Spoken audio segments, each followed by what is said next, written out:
If you hire great people and you limit their growth, you're going to die. You're going to die. You're going to go backwards. You're going to spend a fortune on recruiting and retention and training and rinse and repeat. But I want to share something with you that the way I think about business every day. And my thoughts and my direction and my quote-unquote vision for what I think matters has changed dramatically in the last 10 years, more so than probably in the prior 30 or 40 years. So I believe every business, every owner should have accurate and timely financial reporting. What does that mean? It means to me that every week you do some type of cash management, not historical cash management, a lookout over the next 4 to 8 weeks. What are your cash requirements? What's your inflow of cash? Will you be okay? Will you have to borrow? So every week I believe you need to do that. I also believe every week you should have a scorecard, a flash report, something that evidences your KPIs, the things that matter to you to determine if you're running on 8 cylinders or if 2, 3, 4 of your cylinders are not performing properly.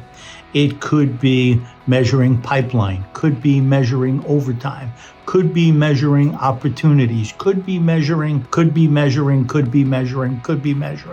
But these have to be topics that matter to you, that can help identify in a period or in a month how we're doing, allow you to react quick enough to make an impact. I read so much about planning as we get to the end of the year for 2026, and it's every year, and I'm a believer in plans.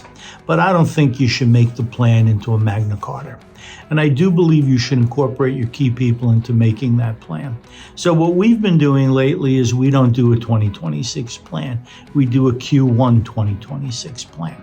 Because we believe a plan should be fluid, should have short-term and long-term goals, and it should be able to change based on circumstances that might be outside of your control.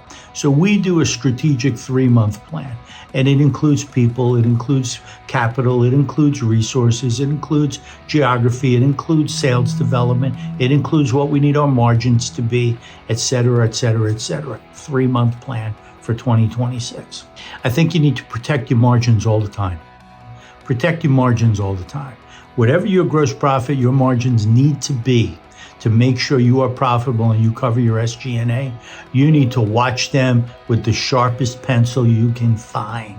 You need to empower your financial people to keep track of them every week, every month, every week, every month. Your margins cannot slip. I think you need to manage your receivables diligently.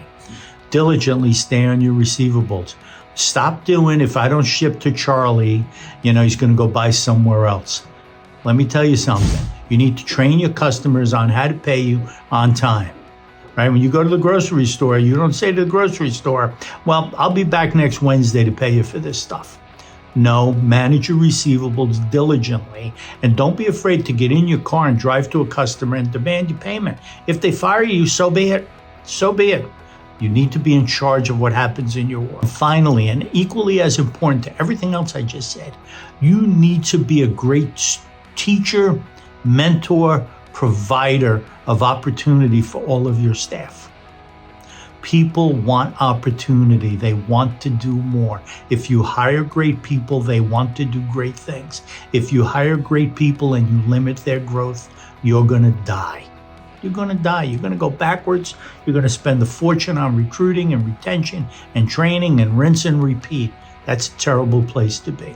Having said all that, I hope your 2025 was spectacular.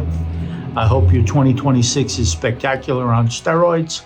I hope you get every dream come true for whatever you're hoping for yourselves, your family, your customers, your relationships, your employees, all of the above, okay?